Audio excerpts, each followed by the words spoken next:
inequalities. And that's the thing, though, is I know they're obviously going to talk about this in a second. Those inequalities have stayed. They have thoroughly stayed. Like Real Madrid, obviously.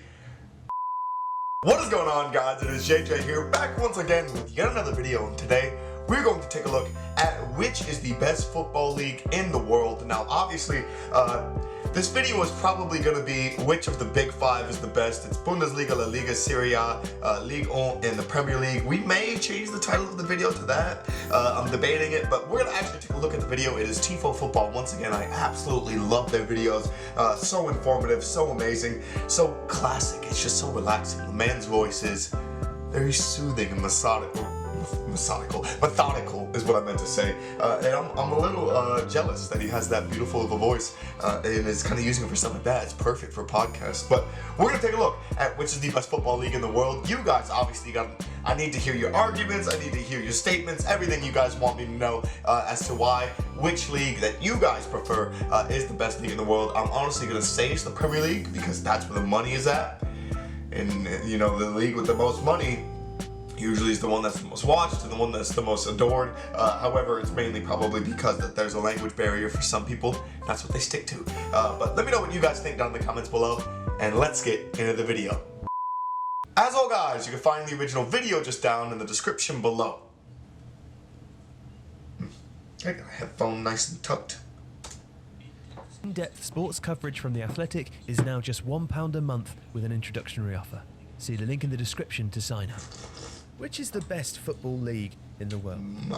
Tell me. The Premier League is widely regarded as the most entertaining, although UEFA's coefficient, which takes into account performance in European competition over a 5-year period, values Spain's La Liga as the top league in Europe ahead of it. Okay, this is extremely biased, but Spain would not be where it's at without Messi and Ronaldo. Barcelona and Real Madrid are the two biggest clubs in the world, hands down, hands down. But it's just been those two. Like, people make fun of the Premier League, or made fun of the Premier League when Man City ran it for a couple of years, saying it was literally a one-league show. Liverpool changed everything. Liverpool won that title by a landslide, and it's blown everything wide open. I mean, Man City obviously is still back at the top again, but it's actually entertaining to watch a top 6 battle versus, or in the teams fight for the top 4 versus the Liga. You know 3 teams are going to be up there. It's Atletico, Real, and Barcelona. The other one is just find your way in, and it's so repetitive. England, Germany, Italy, and France. Yet, despite Spain's continental success, it's England's Premier League that is the most popular league in the world, illustrated by consistent dominance in the domestic and international TV market and the number of viewers it continues to attract. It does attract a ton. Why is this? When the Premier League was formed, the more established clubs leading the breakaway knew that they couldn't form an attractive competition without the smaller sides. As an incentive, they offered an aggressive redistribution of broadcasting income. Which is extremely smart. This was a relatively new idea to European football, where clubs would typically sell their television rights individually rather than as a collective unit. The nascent Premier League's redistribution was split into 2 sections: domestic and international rights. Now, the domestic broadcasting revenue was split on a 50-25-25 basis. 50% was divided equally between the clubs, 25% was awarded on a merit basis determined by finishing position, and 25% was distributed as a facility fee on the basis of how often the clubs were shown. Oh, okay, that makes sense. The international rights, until recently, were split equally between all competing Premier League clubs. Such an aggressive method of redistribution would mean that the top team rarely received more than 2.5 times that of the bottom team. Now, it's also no secret that the Premier League would not be the economic monster it is today without Rupert Murdoch's Sky B. Sky's global outreach and flashy marketing techniques gave English... I hate Fox News. I hate Rupert Murdoch. But I appreciate him for giving us the Premier League here in the United States. We kinda needed it.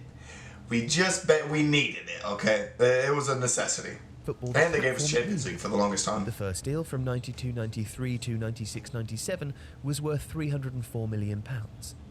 Sky's last sole ownership deal from 2005 to 2007, which was only 3 seasons long, was worth over £1 billion. Sky shared later domestic deals with media outlets Santander and most recently BT Sport and Amazon Prime. The deals reached their peak for the 2016-19 contract with a valuation of $5.1 billion. My goodness. Leveled off in the most recent negotiations at approximately $4.7 billion.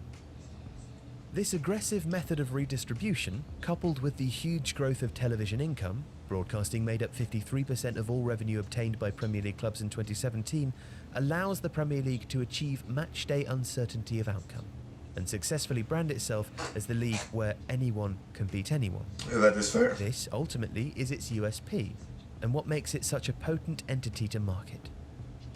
By contrast, La Liga historically sold its broadcasting rights individually, leading inevitably to vast inequalities. And that's the thing, though, is I know they're obviously going to talk about this in a second. Those inequalities have stayed. They have thoroughly stayed. Like Real Madrid, obviously, are going to be the club to watch in Spain. They are the most award-winning side in world football. I mean, they're going to be the most watched. But they should be helping to prop up Spanish football, not just themselves. But Real Madrid are kind of the selfish of that. Barcelona, at least, internationally brought a certain flavor to the team that made Spain's national team one of the best to see in the world. Real Madrid doesn't really give a whole lot back besides taking out Atletico. For instance, in 2014-15, both Real Madrid and Barcelona took home 140 million euros in individually sold rights, compared to Almera's measly 18 Yeah, see, that's tragic. The competitive balance was subsequently affected, and Barcelona, Real Madrid, and Atletico Madrid cantered to the Champions League spots each year. But the tide is changing. Good. In April 2016, La Liga president Javier Tebas acknowledged the need to avoid being left behind. We hope to grow so that the Premier League does not become the biggest competition in the world and we can be at the same level economically. Tebas managed to entice all the clubs in La Liga to collectively sell their television rights and revenue share in a similar way to the Premier League from 2016 onwards. This reorganisation saw valuation of the league's rights jump from €851 million in 2014-15 to $1.247 billion in 2016-17. But the Premier League is worth 4 times that amount. The new revenue That's sharing insane. system largely mimics the Premier League model, although 10% of the overall valuation is given to the second-tier Segunda B to avoid parachute payments, with 50% of the La Liga pot equally shared between 20 teams. 25% awarded on a merit basis, accounting for the previous 5 seasons, and 25% distributed on metrics such as viewers per match. This has halved the TV income disparity between top and bottom teams from 8-1 to 4. Well, that's really good. And while this step is in the right direction for promoting matchday uncertainty, the implementation is definitely on the softer side. For instance, basing meritocratic payments on placings from the past 5 years significantly benefits the more established La Liga clubs, disadvantaging the recently promoted clubs who are likely to face the threat of relegation. Further, the 25% distribution via viewer metrics will also hugely favour the established clubs, who obviously have much larger fan bases. And the Premier League are also changing their model, moving ever so slightly away from their aggressive redistribution. I hate to point it out in this video because I know obviously Tifa Football could have made this video probably 25 minutes long, but all we've talked about is the La Liga and the Premier League. And I kind of want to know a little bit about the other of the big 5. I want to know about the Bundesliga, Serie A, and Liga. And obviously, Germany is the biggest nation of the 5 of these. So I mean, there has to be something to be said about the 18 teams that stay in the Bundesliga in terms of their distribution and their TV rights. Ligue, while people call it a farmers league and say it's crap, I actually think it's extremely entertaining. Some of the most talented individual players come out of Ligue 1, or come through Ligue 1, or have gone through the French football system. In Italy, Serie A is another one now. It's blown wide open. Juve's been running it for so long, but now it's just completely wide open, and there are literally 9 teams who all battle it out, and I absolutely love that. But yeah, we'll finish this out. Hopefully we get that brought up. Of broadcasting rights. In June 2018, a majority vote among its member clubs agreed a new formula for sharing international television revenue. Whereas previously the whole 100% was split evenly, from the 2019-20 season onwards, the current level of revenue from international TV rights sales, £3.3 billion, will be shared equally between all 20 clubs, with any increase on that level being distributed according to where teams finish. While this will further increase the financial firepower of the big six clubs, the differential of revenue sharing will be capped at a ratio of 1.8 to 1, meaning that any disparity over the threshold will be redistributed to maintain the Premier League's all-important matchday uncertainty. It's the magic formula which the league dares not discard. The Athletic is that was the rest of it. Helps fans see the game from every angle, and Tifo is delighted to be able to offer. Yeah, so that was it. Obviously, this was a huge talk about the Premier League versus La Liga in terms of which is the best. It was the big five facing off against each other. Now, you guys gotta let me know your thoughts down in the comments below. Which is the best football league in the world?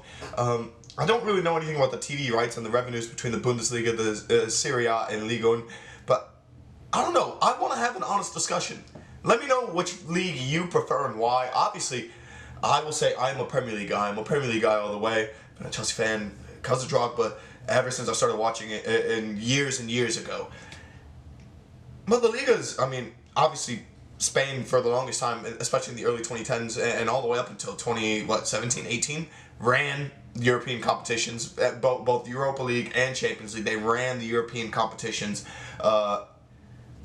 And it was really difficult for other teams, pretty much England and Spain, to get into it. I mean, Italy and France, France really wasn't in it though. Lyon, Monaco, and PSG are kind of been the only teams that have made a dent in Europe. Marseille in the Europa League, but other than that, and Italy as well, it's just been Juve. It's just been Juve, really. So let me know what you guys think though, down in the comments below. Thank you guys so much for watching, and peace.